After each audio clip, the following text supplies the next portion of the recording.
দেখেন চেয়ারম্যান সাহেব, আমার ভাই ঘর করেছে ভালো কথা, কিন্তু ওর ঘরের ছাদ আমার জমির পারে চলে এসেছে।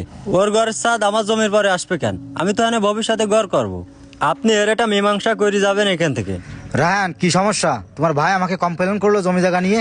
তুমি ঘর করেছো ভালো কথা, কিন্তু তোমার ঘর তোমার ভাইয়ের জমির ভিতরে কেন চলে আসছে? সমস্যা কি তোমাদের? আমার কাছে কমপ্লেন দিলো কেন? ভাই আমার তো কোনো সমস্যা না, সমস্যা তো আমার ছোট ভাইয়ের। আমার সমস্যা মানে? তুই আমার জায়গায় ঘর করতেছিস, আবার আমার বলতিস আমার সমস্যা।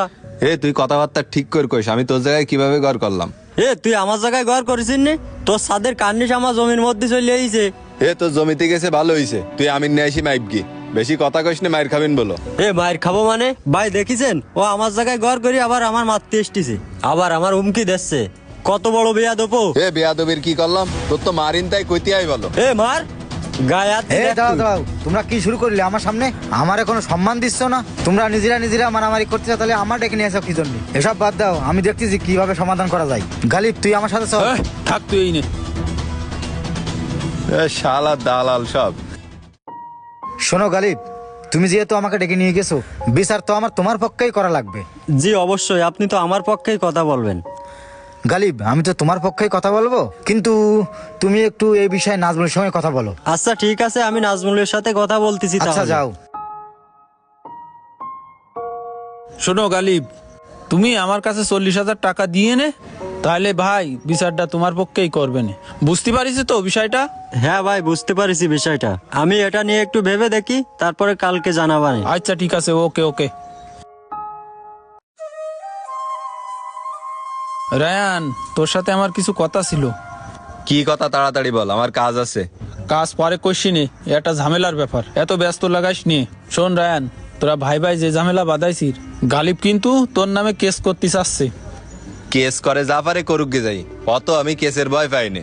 তুই রায়ান কেস কাছে তো কোনো সময় পড়িস নে, তুই বলো কিছু বুঝতে পারতিস না। কেস কাছে বলো ব্যাপক ঝামেলা আছে, তাই সলে সলে যা হয় যাতে মেটে তাই কর। সলে সলে মানে? তুই কি বলতে চাচ্ছিস? বলতে চাচ্ছি হলো, তোর ছোট ভাই গালিব কিন্তু চেয়ারম্যানের 40,000 টাকা দিতে চাইছে। এখন তুই যদি 50,000 টাকা দিস, তাহলে আমি চেয়ারম্যানের সাথে কথা বলি, বিচারটা তোর দিকে ঘুরিয়ে দিবানি। বিচার আমার দিক ঘুরুন লাগবে না, তুই আনতে সর আমার সামনেতে। যাবো, তা তোর কথা ঠিক আছে তো? যা। আচ্ছা, পরের জন্য তুই পস্তাইস নি। তুই সর দিন সামনেতে। চলে যাচ্ছি বলো। এখনো গেছিস না তুই?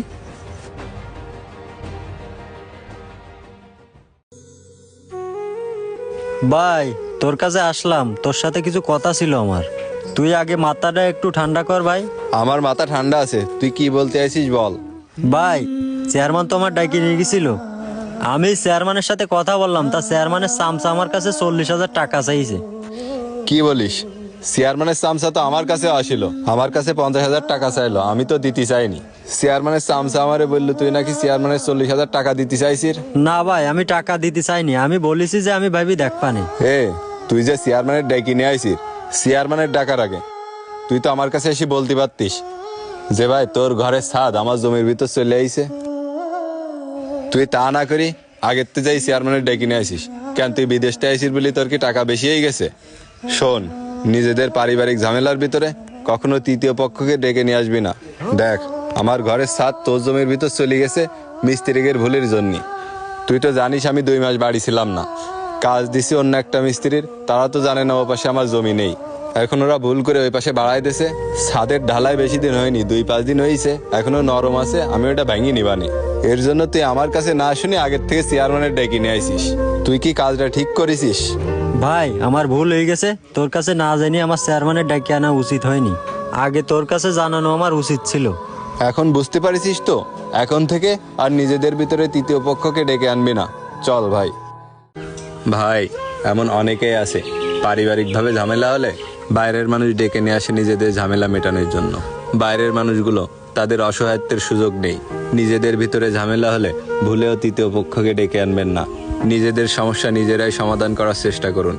ভিডিওটি ভালো লাগলে অবশ্যই লাইক, কমেন্ট, শেয়ার করতে ভুলবেন না।